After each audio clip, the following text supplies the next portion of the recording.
கண்டேன் வேத நூலிலே பாலரவர் சந்தம்தான் தாங்க அவர் வல்லோர்தான்.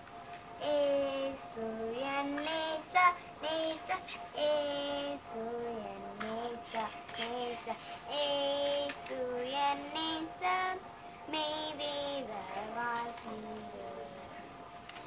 என்னை மீட்க மரித்த மோட்ச வாசல் திறந்தார்.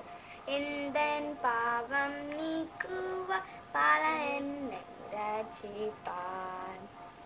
ஏசு என் நேசர், ஏசு என் நேச நேச, ஏசு என் நேசர் மெய்வேத வாழ்கிறேன். Glory.